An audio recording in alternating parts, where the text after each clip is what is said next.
What's up, everybody? Welcome to another episode of the Slowburn Show. We're on episode number 9, kicking it. You want to do something special for number 10? I don't know what we could do, but What's the next card? Jan versus Devalish Billy Marab. You know who that is? I've heard Marab. Yeah. Well, there wasn't really too much MMA news that happened this week, besides Neal missed weight by like 4 pounds, and then I don't know if you watched the ceremonial weigh-ins.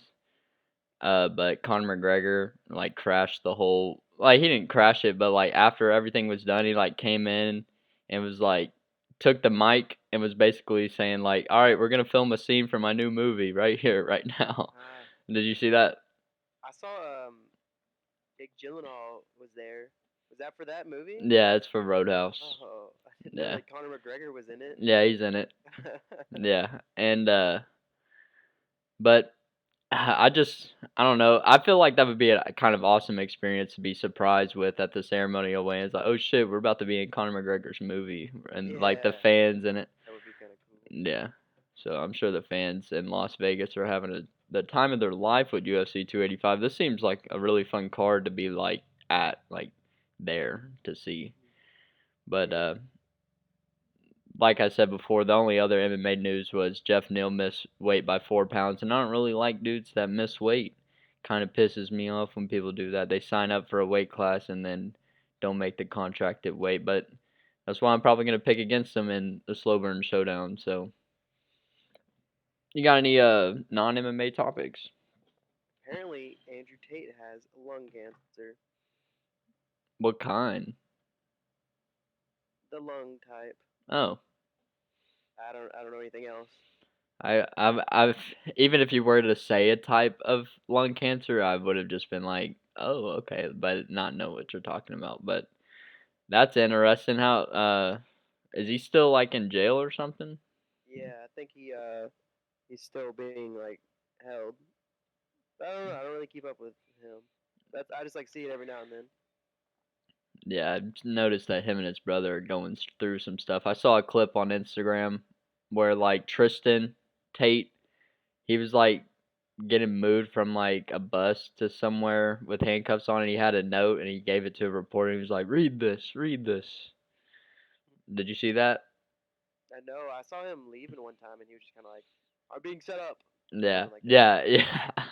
I have no clue what's going on with those dudes. Yeah. Well, we can go ahead and get into recapping last week's Slowburn Showdown. Uh, the first fight that we picked was Trevor Peek versus Eric Gonzalez, and what a fight that was. Trevor Knocked his Pe- ass out. Trevor Peek has some freaking dumbbells in his hand, dude. He just swings from the hip and tries to knock motherfuckers out. And I'm sure I said this on the last week's pod, but me and my cousin actually saw this dude outside of one of my teammates' fights, and uh, after seeing his performance, he almost not honestly like he knocked the dude out like 3 times in one Yeah. in one fight.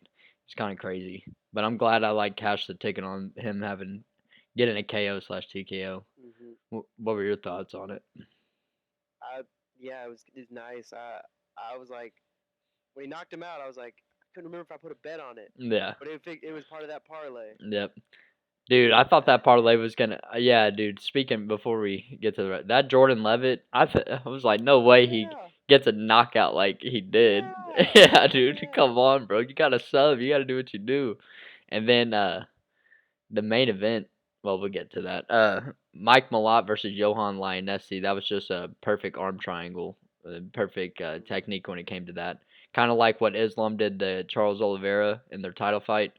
The arm triangle was just done perfectly. It was. I tried to do that in one of my fights, but I was too damn gassed, and I did not do it correctly. So maybe I need to do some better work on those arm triangles and get better use of them. Gotta go to Dagestan. Yep. Uh, Oh. the Coco main event. No, no, no. Actually, it's not. I don't know why I thought it was. Tatiana Suarez versus Montana De La Rosa. That was, Letdown. yeah, that was a letdown. I really That was a thought. letdown. I thought honestly was like hoping. I was really hoping that Montana De La Rosa was gonna come through somehow because everybody was hyping it up like she had a chance. But even though I picked Suarez, I wanted Montana to win and get that crazy upset. It would have been freaking dope. I was all for it. Yeah, but And it didn't happen, and I was like, damn. yeah, I know. I wonder if I'm sure someone bet some big money on that line, even though it was at minus 925. But she said she's proven that she's definitely still got it. She can definitely still do the damn thing and at a high level. Um, the next fight, Augusto Sakai versus Dontel Mays. Did you watch this one? uh, I don't know what happened to this one. It was heavyweight. It was just a really boring fight. Like I probably didn't watch it then. I'd remember if it was boring. they were just hugging the shit out of each other. And I said this on last week's pod about Dontel Mays because I thought he was going to win his last fight, but he fought so terribly. I was like, there's no way I'll ever pick him in a fight again after watching that. And essentially, he proved me right. He fought like a fucking. I don't even know. I'm not saying he's like a terrible fighter, but like because he's in the UFC, but he definitely shouldn't be in the UFC in my opinion. And he proved me right. And Sakai snapped his 4 loss streak against a guy like Dontel Mays, and he should. So we'll see if Sakai can continue to do good things or just stay at the bottom of the freaking bill. Um, the co the co-main event, which actually turned into the main event, Andre Muniz versus Brendan Allen. So actually, I was right when I was saying Suarez versus Montana De La Rosa was the co-main event because I forget the main event got canceled. Yeah. But Andre, I feel like I predicted this pretty much correctly. Besides thinking that I said Brendan Allen's jiu-jitsu game was really good, but I didn't know it was that good. I didn't know he was going to be able to be that successful against Andre Muniz and actually tap him out. What I thought was going to happen is they both were going to be super good at jiu-jitsu, and it turned into a striking match, and Brendan Allen was going to get the best of him. But uh, you always love picking the underdog in these situations and knowing that the odds makers didn't make the line right. What were your thoughts on the main event that was supposed to be the I think co-main? I missed that one. Because I think I like went to the bathroom, I came back or something, and it was done. Or I Yeah, went somewhere and it was over. it was a good Yeah, I fight. saw he got a submission, and I was kind of like, dang, Yeah. I was gonna knock him out. Well, I did too, and I'll get to my swing slips later, and I had him by KO or slash decision, and was pretty upset that he didn't do either of those, and he really subbed the guy that was supposed to be the better jiu-jitsu guy. He subbed him, so sometimes you just can't predict it all. Yeah, you can't win. You think you're right, and you're right, but not really all at the same time.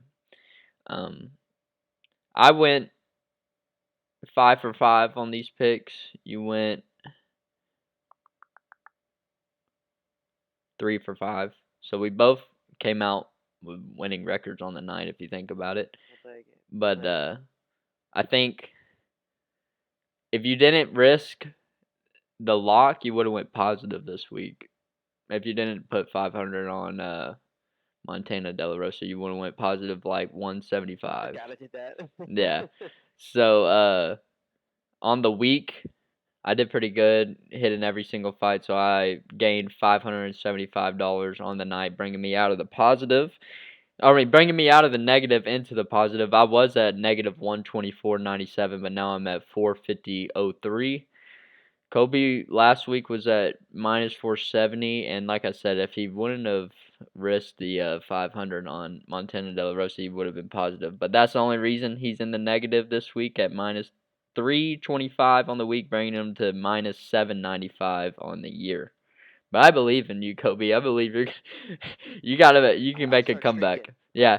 What you need to I'm do there. is kind of like what you did with Montana De La Rosa, because if that would have hit, you would have been way past me. You would have been into like the 4,000 mark or like 3.5, like 3,500. But now we can get to this week's Slowburn Showdown, and we'll start with the fifth fight, uh, or the first fight on the main card, fifth to last fight, Bo Nickel versus Jamie Pickett. This guy, Bo Nickel, is coming in at minus 2,800, the biggest Isn't favorite. he a jiu-jitsu guy? No, he's a wrestler. He was a NCAA wrestler, 3-time NCAA champ. And I actually watched him lose in the championship his freshman year to the Ohio State guy, Miles Martin. And it was mainly a condition issue, it felt like. It seemed like Bo Nickel just got really tired. And if you think about a wrestling match, the college ones are the first period's 3 minutes, and then 2 and 3 are 2 minutes long. And they went the full distance, no overtime. And I'm pretty sure it went no, I don't know for sure, but that's 7 minutes long, and an MMA fight can be 15, so it's double the time if it goes a distance. We've never seen Bo Nickel even hit a second round. I'm pretty sure. I'm pretty sure he's finished everybody in the first round. Yeah, he's 3-0, but I'm pretty sure everyone was in the first round. But coming in at minus 2,800 is crazy. That's the biggest favorite we've had this year. You would have to risk $2,800 to win $100. You taking that? Yeah. I think so I was thinking about taking Bo Nickel, but if I'm a betting man, I don't think Jamie Pickett's gonna win. I really don't. I don't see a way that he wins. I really think Bo Nickel is just gonna blow through him like he's blown through the first 3 guys that he's fought. But if I'm a betting man, I'm not gonna risk $2,800 for $100. I'm just gonna hope that Jamie Pickett somehow comes through. I really don't think he is, but if I'm gonna have to put my money on a line, I'm gonna put it on the plus 850 line instead of the minus 2,800. We never know. Bo Nickel could come out there and think he could throw a leg kick or something and be a kickboxer and snap his leg on the first strike like Chris Weidman did, and then Jamie Pickett would win. So I mean, anything can happen. So that's the only reason I'm picking Pickett. I do not think he's gonna win. I really don't think he's gonna win. But if I'm a betting man, I'm gonna stick with that line. So you're taking Bo Nickel, and I'm taking Jamie Pickett. We'll move on to Mateusz Gamrot versus Jalin Turner. Both of these guys aren't too well known. Mateusz is ranked number 7, and Jalin is ranked number 10. What are your thoughts first? I think I've only heard of Gamrot, and I think I bet on him one time and he won. So I'm gonna go with him again. Do you know who he fought? That's all I know. Do you remember who he fought when you bet on him? No. He beat Arman Sarukian, which is a big win. If you're. He fought Beneil Dariush. But he lost to him. But he lost to Beneil. Yeah. By decision, and he was doing good in the first round. Honestly, like on the verdict scorecards, all the fan base thought Gamrot won the first round. And he just lost it. He lost control of the fight going into 2 and 3, and so you're picking Gamrot. Is that what you said? Mm-hmm. Okay. I'm really, I think this is kind of like a pick'em fight. I don't think the odds were correct with Gamrot coming in at minus 225 and Turner at plus 165. I really think this should have been around like the minus 110, plus 110 mark, where it's a pick'em. But that's kind of the only reason I'm picking Turner is because of the length and the reach is going to be an issue for Gamrot, and Jalin Turner's been on a tear of late. I think his last 4 fights, he won all of them, and he ended them all by finish as well. So I'm going to take Jalin Turner at plus 165, and yeah, I'll risk $100 for 165, and you'll risk 225 for 100. Moving on to the Coco main event. Geoff Neal versus Shavkat Rakhmonov. Geoff Neal is ranked number 7 and Shavkat's ranked number 9. Geoff Neal missed weight by 4 pounds. I mean, you could take a lot from that. One, you could say maybe he's trying to gain an advantage and didn't want to cut the weight because Shavkat is real. He's a for real guy. Like, he's a for real fighter. But you could also think that that Geoff Neal didn't put in the work that he needed to cut the weight and do it properly, and that he's not really prepared. And in my opinion, from watching the embedded videos, I haven't seen Geoff Neal do one bit of grappling, and I think that's where he needs to have his focus point. I've been seeing him do a bunch of striking, and I don't think that's what he needs to worry about in this fight. I think he needs to worry about the submission gain of Shavkat. So that's why I'm going to pick Shavkat, and I'll risk the minus 520 for 100 and Hope that Geoff Neal doesn't prove me wrong like he did last time when he fought Vincente Luque. Yeah, I'm gonna also go with Shavkat. I think I have a bet that I put on like a month ago, 2 months ago. He's he's part of it. Oh yeah, oh And I yeah, think he's 16-0 or something. So I yeah. was like, yeah, I got yeah. How I like many more legs do you have on that? I think like 4 or 5. And then Look what? real quick. Yeah, look real quick Hold on, let me have and say what the rest of them are as well. And so what would it like end on is what I really want to know. I like the last one. Yeah, Last guy. but I'd like to know all of them. But I really want to know It'll what it end ends on. on Kamaru Usman. Okay, and That's our then last fight. and then so you got Shavkat next, Yep, Shavkat. and then what until John Jones and Valentina Shevchenko. and then you have Usman. Yes, Okay, because I had Islam in that one too. that could definitely what and yeah you could what were the odds on it? What were the odds on that It was parlay? 320. Okay, heck yeah. I believe in this. I believe that it could happen. But Oh yeah. yeah. So we'll both take Shavkat Rakhmonov at the minus 520 mark, risk 520 for 100. A lot of giant favorites on this card. Uh, 3 people over minus 500 on the main card. But moving on to the co-main event, which is a championship fight, the first one of the night. At flyweight, we got Valentina Shevchenko at minus 925 versus the number 6 contender Alexa Grasso at plus 490. What are your thoughts first? I think the last time I watched Shevchenko, did we see it? Did we watch that one? Yeah, we were at Buffalo Wild Yeah, I Wings, think and I liked how she fought. So, she fought and then Talia Santos, mhm. and I thought And she who was lost. Grasso? Who was her last fight?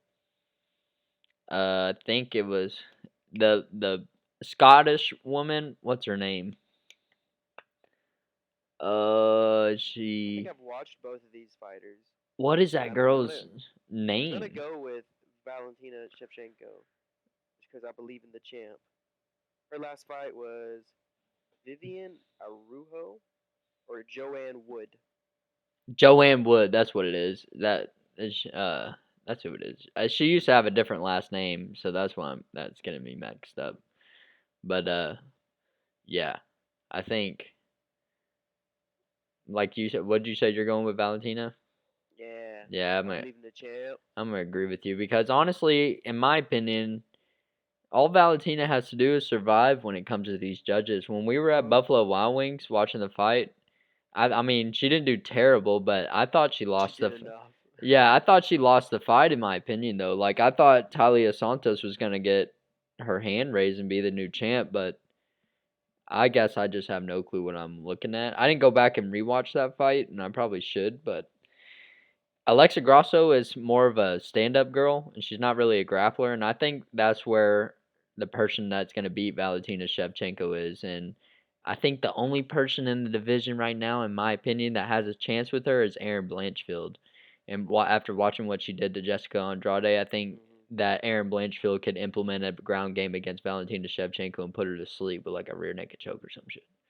Right. But yeah, we'll both take Valentina Shevchenko, risk the big 925 for 100, and I'll be really upset if Alexa Grasso comes through with an upset.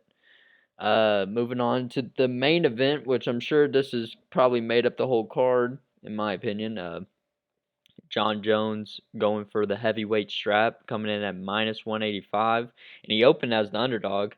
Yeah, I think he opened at like plus 110, but I think a lot of people took advantage of that, and that's obviously why they line change. And he's coming in against the number 1 contender, Ciryl Gane at plus 140. I want to hear what you have to say before I say anything. Well, all I know about John Jones, he's the GOAT. That's all I know about him. I've never got to watch one of his fights live, but the ones I've seen, he's very dominant. You hear, he's just a great wrestler. He went to JUCO. Did you know he was a JUCO wrestler? Yeah, He out wrestled DC. Yeah. So I mean, and Ciryl. Ciryl. He's not a wrestler. No, Because he's not. Ngannou wrestled him. He out wrestled him. Ngannou's not a wrestler. On a terrible knee too, like he's got terrible knees. And yeah, that was what I was gonna basically So I'm gonna go explain. for the king. The Yep. king is back. Yep. The champ The is back. champ, Or the whatever champ it is is. here. That's what he comes out to. Johnny Boom. Uh, yeah. So you'll risk 185 for 100, and I'm gonna take John Jones as well. And I actually, when the lines opened up, I got him at the underdog price. I didn't get him at plus money, but I got him at minus 110, which was Ciryl was still minus 115 at the time. So I still can say I put money on John Jones as an underdog, and I'm super happy about that. My friend got it at plus, so shout out to Zach for that. But what I'm gonna say about this matchup is we got a guy in John Jones who won a college wrestling title. Wasn't the NCAA, but it was still a title there. Or I'm pretty sure he won. He definitely wrestled there. Pretty sure he Yep. won the title there. Won multiple light heavyweight championships. Really has never been outclassed in any of his fights besides maybe the Dominic Reyes one, which is controversial. But we're going to put this guy who's defended this belt against multiple legends against a former basketball player and expect that to be the guy that beat John Jones to show like And I've even heard that he doesn't really train either. right. Ciryl doesn't train.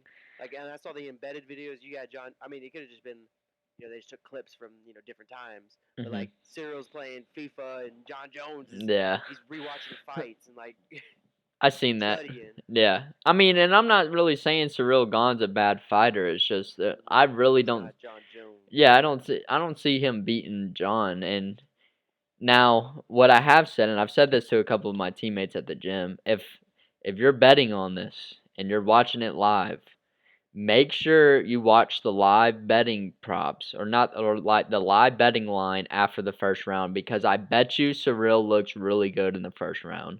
I'm not and because one for John coming back and it being his first fight back, he's never ever really came out crazy besides in his first championship fight where he threw a flying knee as a challenger for the title. Like that was really the only time he came out guns blazing. Now every time after that, he came out with like a methodical look about himself, and he's lost the first round plenty of times. And I think that's gonna be another case of this. I think we're gonna see John lose the first round and then look dominant as hell after that. I think the only world where he loses is if he just gets caught. Yeah, Just a hook. I yeah. think it's the only way he loses the fight. Yeah. I mean, and Ciryl has the power. I mean, he's a freaking huge ass He's a dude. heavyweight. Yeah, I mean, he's got the power to knock somebody out like that, but I've seen John take some pretty hard shots and not go out from him. So, and now he's not cutting any weight, not being depleted at all. And so, I mean, like me and you both say, we think John's gonna win, and so Ciryl will just have to try and find a way to prove us wrong. Um, I'll recap. We can move on to our swing slips, and I'm kind of sick about last week's swing slips because I guessed every fight right, but I lost money on the swing slips. So, Because you did that lock. uh, Or no, I did the lock. yeah. I had my underdog of the night was Ryan Spann, and that got canceled, so I got the 100 back for that. I did cash the Trevor Peak by KO/TKO at minus 135, so I risked 135 from 100 there. Got 235 uh, on that one. And then I had Brendan Allen by KO/TKO or decision. That didn't happen. He got the sub. And it was honestly, I think it was like 40 seconds off of the fight ended, and he got it with like 40 seconds left. And so I was really sick about that. Side note, on my own money, I did bet Brendan Allen straight up, so I was still fine with that. Then in the 3-fighter parlay, 2 of the fighters hit, and that if the Charles Johnson would have got the decision, which I thought he won the fight too. I don't know if you watched that one. I thought he won, and if he did win, we would have went positive on the night, but instead we lose 100 there. And then on your Kobe's crazy pick is what I'm calling your pick that is over plus 1,000. Levitt not getting a sub and Allen not getting a knockout is what did that. But Peak did get the K. One leg of the 3 did cash or did pick up. So We were They all got finishes. yeah. Is there like I just need to do just the finish one? They if you bet on DraftKings, you can do double chance like by Oh, okay, yeah, yeah. sub or KO/TKO.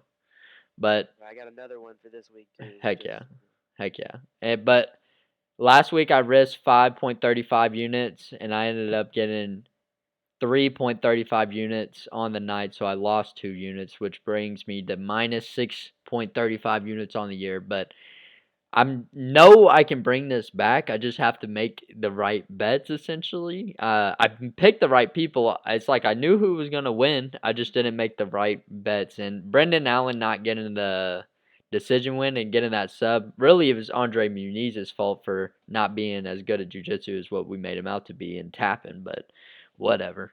Uh, we can move on to the swing slips this week. Uh, I'll let you say. Do you have yours already? Ready to go? Yeah, yeah. And then I got a lock of the night too. Okay, okay. Heck yeah. What's My lock of the night is gonna be Shavkat, Rakhmonov? Shavkat. Okay. And so Mhm. you'll and are you how much are you gonna put on him? 500. 500. So at 500. the minus 520 line to probably bring home like 90, $90 or something like that. Something like that. Profit for the About 500. that. But go ahead and say your Kobe's crazy pick of the week as well. All right. So I've got Shavkat Rakhmonov to Okay. win by KO, TKO, or DQ. Okay. Bo Nickel to win by submission. And then I got a Cody Garbrandt to win by submission. Okay. That is for the odds are a plus 10,275. 2,075. 10,000. 10,000. Yeah, so if you put $1 down, you'll get 103. Holy shit. But if you put, can we see? Gonna show? Nah, I won't.